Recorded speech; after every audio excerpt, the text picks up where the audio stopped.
The last thing Victor whispered before he died was, "I'm sorry." I didn't understand what he meant until I stood in the rain outside our family home, my husband's funeral dress still damp on my shoulders, watching my own children change the locks. 35 years of marriage erased in an afternoon. At 68, I had nowhere to go, just 2 hastily packed suitcases and the bitter taste of betrayal. But my husband, the man I thought I knew completely, had hidden one final secret that would shatter everything. 2 days after becoming homeless, I discovered what Victor had been protecting all along. The fortune he left me wasn't just money. It was revenge, redemption, and the chance to finally become the woman I was always meant to be. My name is Eleanor, and I spent 35 years as the wife of Victor Preston, one of the most respected surgeons in Mapleton. To the outside world, my life seemed blessed. A beautiful Tudor home overlooking the lake, invitations to charity galas, and children who graduated from prestigious universities. But on the day we lowered my husband into the ground, those same children changed the locks on my home and told me I had until sunset to collect my belongings. At 68 years old, I found myself standing on the sidewalk with 2 suitcases and nowhere to go. Little did I know that just 2 days later, I would discover a fortune that would change everything. A gift from the last person I ever expected. I never saw myself ending up here. When Victor and I married, I put aside my dreams of becoming an architect to support his medical career. "Your sacrifice now will pay off later," he promised.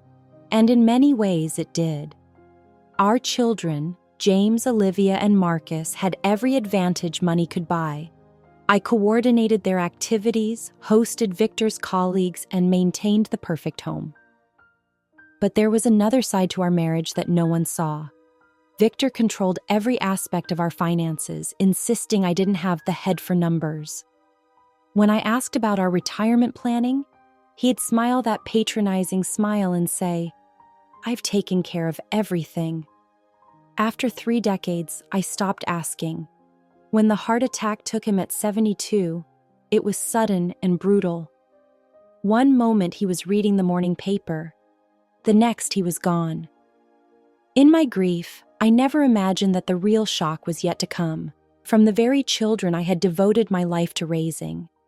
The funeral was a grand affair. Victor would have approved. The cathedral was filled with colleagues in pressed suits, patients whose lives he'd saved, and community leaders paying respects. I sat in the front row, my children beside me, all of us draped in appropriate black. I barely remember the eulogies or the faces offering condolences. I was lost in memories of our early days, before the success, before the distance grew between us. There was a time when Victor's eyes would light up when I entered a room. We'd been college sweethearts, me with my architectural sketches and him with his medical textbooks. I still remember the night he proposed, how we dreamed of building a life together, equals on different paths.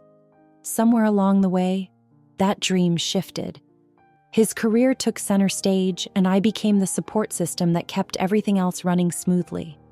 After the service, as guests filtered into our home for the reception, James pulled me aside. At 38, he had his father's authoritative presence and calculating eyes. "Mother," he said, his voice coldly formal, "we need to discuss the estate." I was stunned. "Today? Your father isn't even in the ground." "It's precisely because he's gone that we need to address this," he replied. That evening, after the last guest departed, my 3 children sat me down in Victor's study. The mahogany desk that had always been his domain now served as a barrier between us. "Dad left everything to us," Olivia stated, sliding a document across the desk. "The house, the investments, even the vacation property." "That can't be right," I whispered, scanning the papers. "There must be some provision for me." Marcus, my youngest, looked uncomfortable, but remained silent as James spoke. "Dad didn't trust your financial judgment. He arranged for us to manage the estate. We've decided it's best to sell this house immediately." "But where am I supposed to go?" I asked, my voice barely above a whisper. James shrugged. "Perhaps a retirement community? Something more appropriate for your situation." "My situation?" I repeated, anger finally breaking through my shock. "This is my home.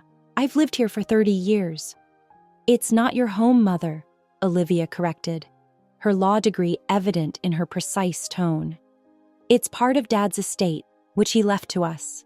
We're being generous by giving you until tomorrow." I spent that night packing what I could into 2 suitcases, clothes, a few photo albums, my mother's jewelry. As dawn broke, I took one last look at my garden, the roses I'd tended for decades now in full bloom. By noon, I was sitting on a bench at Riverside Park, calling every hotel in town, only to discover there was a medical conference and no vacancies. As afternoon faded into evening, desperation set in. I had my modest personal account, enough for a few weeks at best, and nowhere to go. When the park began to empty, I spotted an elderly man walking with a cane, watching me with concerned eyes. "Excuse me," he said gently. "Are you all right?" Something in his kind expression broke my carefully maintained composure. Tears streamed down my face as the words tumbled out. The funeral, my children, the eviction. "Eleanor Preston," he said, recognition dawning. "Victor's wife." I nodded, wiping my eyes. "I'm Walter Bridges. I worked with your husband years ago before I moved to administration."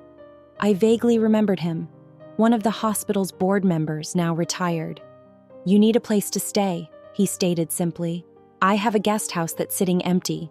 It's yours for as long as you need it." I wanted to refuse, to maintain what little dignity I had left, but necessity won out. That night, I slept in a stranger's guest house, wondering how my life had unraveled so completely. Walter's guest house was modest but comfortable, a small cottage behind his Victorian home with a kitchenette and a reading nook overlooking a wildflower garden. The following morning, he knocked gently, carrying fresh coffee and pastries. "I hope you slept well," he said, setting down the tray. I thought we might talk. Over breakfast, Walter revealed he'd been more than just Victor's colleague. "Your husband and I had our differences," he explained. "Victor was brilliant but ruthless. When I opposed his methods during my time on the ethics board, he made sure I was sidelined." I wasn't surprised. Victor had always divided the world into allies and obstacles. "Why help me then?" I asked. Walter's eyes crinkled. "Because holding grudges at our age is pointless. And because I remember you from hospital functions, always kind, always genuine." That afternoon, Walter drove me to the bank. I needed to assess my financial situation and figure out next steps. The teller greeted me warmly, but frowned when she pulled up my personal account. "Mrs. Preston, there seems to be a problem. Your joint accounts were emptied yesterday." My stomach dropped. "What about my personal account?" She checked her screen. "That's still intact. Balance of $4,275. $4,000.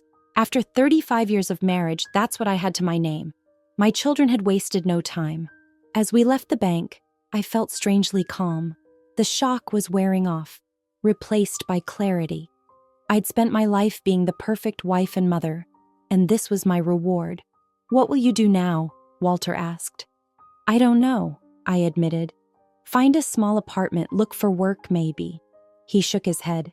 "At our age?" "I don't have much choice," I replied. That evening, as I sat on the cottage porch watching the sunset paint the sky crimson, I made a decision. Tomorrow I would start rebuilding my life, whatever that might look like. 2 days after the funeral, I received a call from an unfamiliar number. "Mrs. Preston, this is Timothy Blackwell from First Meridian Bank. I need to speak with you regarding a confidential matter. Could you come to our downtown branch this afternoon?" Walter offered to drive me. On the way, he tried to keep my spirits up with stories about his grandchildren, but my mind was racing. What now? Had my children found some other way to cut me off? The bank was an imposing marble building in the financial district. Mr. Blackwell, a silver-haired man in his 50s, led us to a private conference room. "Mrs. Preston," he began formally, "I'm the manager of our trust department. I've been trying to reach you since yesterday." He placed a thick folder on the table. "Your husband, Dr. Victor Preston, established a private trust with our bank 15 years ago. You are the sole beneficiary." I stared at him, certain I'd misheard. "A trust? For me?" "Yes. It was set up with strict confidentiality provisions and instructions that it only be revealed after his passing." He slid the folder toward me. Inside was a detailed statement of accounts, properties, and investments. "The total value is approximately $2.8 million, he continued. "There's also this." He handed me a sealed envelope with my name written in Victor's precise handwriting. My hands trembled as I broke the seal and unfolded the letter. "Eleanor," it began, "if you're reading this, I'm gone. And knowing our children, they followed my official will to the letter, leaving you with nothing. What they don't know is that I've been preparing for this moment for 15 years. I looked up at Mr. Blackwell, stunned. "I don't understand." "Your husband was very specific," he explained gently. "He said you would be surprised. The trust is ironclad. Your children cannot touch it." For the first time since Victor's death, I felt tears of relief rather than grief. Back at the cottage, I sat on the bed and read Victor's letter in full. "Eleanor, I know I wasn't always the husband you deserved. I was controlling, distant, and I put my career before our marriage. But I always respected your loyalty and sacrifice. Our children grew up watching how I treated you. I gave them everything, never teaching them gratitude or compassion. I saw the entitled adults they were becoming but didn't correct it. That's my greatest failure. I created this trust because I knew exactly what they would do when I was gone. They're too much like me, calculating, focused on wealth and status. You deserve better from all of us. This money is yours, Eleanor. Not a penny for them unless you choose. Perhaps you'll finally pursue that architecture degree you abandoned for me. Perhaps you'll travel. Whatever you do, live the life you want, not the one I prescribed for you. With regret and admiration, Victor." I read it 3 times, hearing his voice in every carefully chosen word. Even in death, Victor had managed to surprise me. He'd seen our children clearly and had taken steps to protect me from his own legacy. The next morning, I asked Walter to drive me to our family attorney's office. Mr. Sullivan looked startled to see me. "Mrs. Preston, I'm so sorry about everything." "You knew?" I said, not a question but a statement. "You knew what the will said." He had the decency to look ashamed. Dr. Preston was very clear about his wishes. "And now I'm clear about mine," I replied, placing Victor's letter on his desk. "I want to contest the will." Sullivan skimmed the letter, his eyebrows rising. "With this and the trust as evidence, we have grounds. Victor may have planned for your children to get the visible assets while privately securing your future." "Can we win?" I asked. "It will be messy," he warned. "Family court usually is." "I don't mind messy," I said, surprising myself with my resolve. I'm done being pushed aside. The legal proceedings moved quickly. Mr. Sullivan filed an emergency petition challenging the execution of Victor's will, citing new evidence. My children received formal notices within days.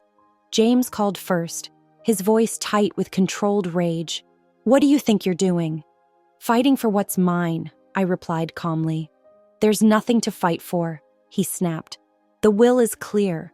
"Is it? Did you know your father left me a separate trust? Or a letter explaining exactly what he expected you all to do?" Silence stretched across the line. Then, "You're bluffing." "See you in court," I said and hung up. Walter became my unexpected ally. He not only provided me shelter but also introduced me to his daughter Rebecca, a skilled estate attorney who took my case pro bono. "Your husband created what we call a secret trust," she explained during our first meeting. "It's unusual but not unheard of." He clearly anticipated his children's behavior. 2 weeks later, we sat in a conference room at the courthouse. My 3 children and their high-priced attorney on one side, Rebecca and me on the other. The mediator, Judge Harris, reviewed the documents before him. "This is quite extraordinary," he remarked.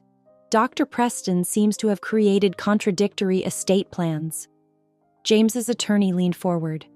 "The will is properly executed and clear. These supposed trust documents could easily be fabricated." Rebecca smiled thinly.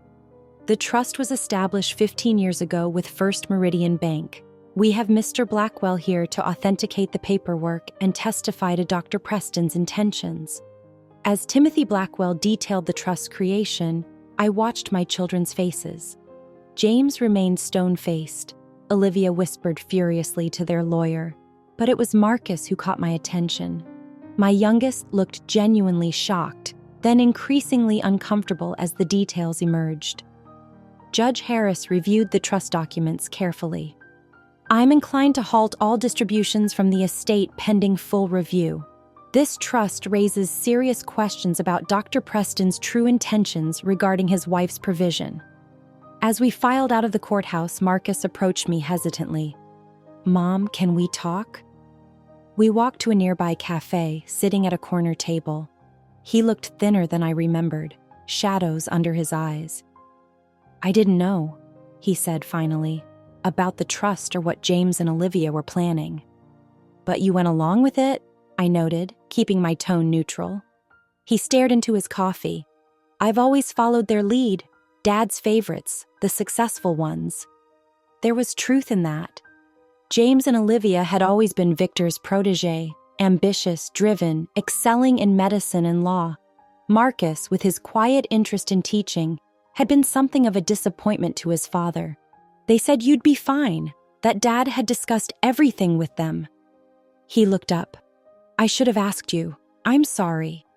His apology, the first I'd received from any of my children, cracked something inside me. "Why didn't you?" "I was angry," he admitted. "Dad's gone and I never got his approval. Then James said we needed to handle things quickly. Before I knew it, the locks were changed and you were gone." As we talked, I began to see the cracks in my family that had always been there. Victor's favoritism, the competition between siblings, the values that had been modeled. "What happens now?" Marcus asked. "The court will decide," I answered. "But I'm not backing down." Later that week, I received an unexpected call. It was my doctor reminding me about my overdue checkup. With everything that had happened, I'd completely forgotten. The examination revealed what I'd been ignoring for months: persistent fatigue, unexplained weight loss, the occasional chest pain. My doctor ordered immediate tests. 3 days later, I sat in her office as she reviewed the results. "The scans show a mass in your right lung, Eleanor. We need to do a biopsy immediately." The word hung in the air between us. Cancer. Just when I'd found the strength to fight one battle, another loomed ahead. The biopsy confirmed stage 2 lung cancer. Surgery followed by chemotherapy was recommended immediately. The oncologist, a former colleague of Victor's, walked me through the treatment plan with practiced efficiency. "We'll need to move quickly," she said. "Your insurance status is—" I hesitated. "I was on my husband's policy. He recently passed." Her expression softened. "I'm sorry. You should be eligible for continuation coverage. Have you filed the paperwork?" I hadn't. In the chaos of being evicted and discovering the trust, insurance was the last thing on my mind. Walter drove me home, his hands steady on the wheel as I stared out the window, processing everything. "You know," he said finally, "it's okay to be overwhelmed." That simple acknowledgement broke the dam. I cried, for Victor, for my children's betrayal, for the uncertain road ahead. Walter simply handed me his handkerchief and kept driving. That evening, I called Marcus. "I have cancer," I said, the words still foreign on my tongue. His sharp intake of breath was followed by silence, then, "What do you need?" "I need to focus on treatment, not legal battles," I admitted. "I'll talk to James and Olivia," he promised. 2 days later, as promised, Marcus arranged a meeting. He brought James and Olivia to Walter's cottage. The tension was palpable as they sat stiffly in the small living room. "Mom has lung cancer," Marcus announced. "Stage 2. James's medical training kicked in. What's the treatment plan?" "Surgical resection? Which oncologist?" I answered his questions mechanically. "This changes things," Olivia said, her legal mind clearly reassessing the situation. "Yes," I agreed. "I'm willing to negotiate a settlement. I don't have the energy for a prolonged court battle." James nodded, ever practical. "We can discuss terms." "One condition is non-negotiable," I stated firmly. "I want the house back, not because it's valuable, but because it's home. I need stability during treatment." They exchanged glances. Even in crisis, I could see them calculating assets and liabilities. "We'll need to discuss it," James said finally. 2 weeks later, we finalized an agreement. I would get the house in control of my $2.8 million trust funds. My children would retain the vacation property and several investment portfolios. The lawyers formalized everything, and I signed the papers from my hospital bed the day before my surgery. A week later, I moved back into my home, finding comfort in familiar surroundings as I began treatment. The operation went well, but recovery was grueling. To my surprise, Marcus visited daily. James arranged consultations with top specialists. Even Olivia helped, streamlining the insurance paperwork with ruthless efficiency. It wasn't forgiveness, not yet, but it was something like family. 6 months after Victor's death, I sat in my garden watching autumn leaves drift onto the lawn. The chemotherapy had taken my hair, but not my resolve. Each day, I grew stronger. Walter visited often, bringing books and quiet companionship. We'd developed a friendship that felt like a gift, unexpected and precious. "I've been thinking," I told him one afternoon, "about what to do when I'm better." "And?" he prompted. "I found my old architecture sketches. I'm too old for a degree now, but the community college offers classes. Maybe I could learn enough to volunteer with Habitat for Humanity, design small spaces for people who need them." He smiled. "I think that sounds perfect." That evening, I took out Victor's letter again. The paper was worn now from multiple readings. "Live the life you want, not the one I prescribed for you," he'd written. It had taken his death, my children's betrayal, and a cancer diagnosis to push me toward that truth. The next day, I called a family meeting. My 3 children arrived looking apprehensive. "I've made some decisions," I told them. "First, I'm establishing a foundation in your father's name to provide housing for cancer patients during treatment." I looked at each of them in turn. "Second, I'm amending my own will. Half my estate will go to this foundation. The other half will be divided equally among you, not based on achievement or favor, but simply because you're my children." A year after Victor's death, I stood at the ribbon cutting of the Preston House, a renovated Victorian near the hospital that would serve as temporary housing for cancer patients and their families during treatment. The local paper covered the event, taking photos of me with the hospital board. "Mrs. Preston," the young reporter asked, "what inspired this project?" I thought carefully before answering. Life rarely follows the path we expect. Sometimes it takes a detour through hardship before we find our purpose. My cancer was in remission. The architecture classes had awakened something I'd buried decades ago, a creative eye, a sense of possibility. I'd worked with the renovation team on the Preston House design, insisting on warm colors, comfortable gathering spaces, and private retreats. James attended the ceremony, standing awkwardly in his surgical scrubs. Our relationship remained complicated, but he'd agreed to serve on the foundation's medical advisory board. Olivia had sent flowers but couldn't leave her court case. Marcus stood beside me, having taken a sabbatical from teaching to help coordinate the foundation's launch. Walter applauded from the front row, his eyes shining with pride. Our friendship had deepened into something neither of us had expected at our age, a second chance at companionship, built on mutual respect and shared values. That evening, as we shared a celebratory dinner, Marcus raised his glass. To Mom, who taught us resilience even when we weren't paying attention. I smiled, thinking of how much had changed. The money from Victor's trust had given me security, but it was the crisis itself that had given me strength. I discovered I wasn't just Victor's wife or my children's mother. I was Eleanor, with my own purpose and path. Later, walking through the quiet halls of Preston House, I paused in the solarium I'd insisted on including in the design. A light-filled space where patients could feel the sun even on their hardest days. "Well, Victor," I whispered to the empty room, "this isn't the retirement either of us imagined." 5 years have passed since that rainy funeral day when I stood on the sidewalk with 2 suitcases. The Preston House has grown into a network of 3 facilities, serving hundreds of families annually. My cancer hasn't returned, though I still visit my oncologist faithfully every 6 months. My relationship with my children has evolved into something I never expected, not the blind devotion I once gave them, nor the bitter estrangement that followed Victor's death, but something honest.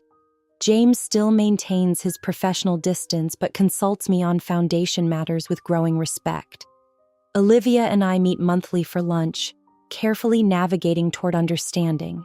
Marcus has flourished, finding his voice as the foundation's education director.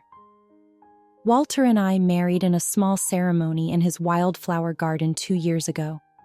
Neither of us expected love at this stage of life, but there it was. A quiet, steadfast companionship that fills our days with purpose and our evenings with peace. Last week, while organizing old papers, I found Victor's letter again. The words that once brought tears now seem like a message from another lifetime. He'd been right about our children, right about my potential, right about the need to protect me financially. What he couldn't have predicted was how his death would ultimately free both of us. Him from his regrets, me from my constraints. Sometimes visitors to Preston House ask about my story. I tell them the simple version. My husband left me a financial gift that I turned into something meaningful. What I don't say is that his greater gift was unintentional, the crisis that forced me to discover my own strength. At 73, I finally understand that life doesn't end with loss or illness or betrayal.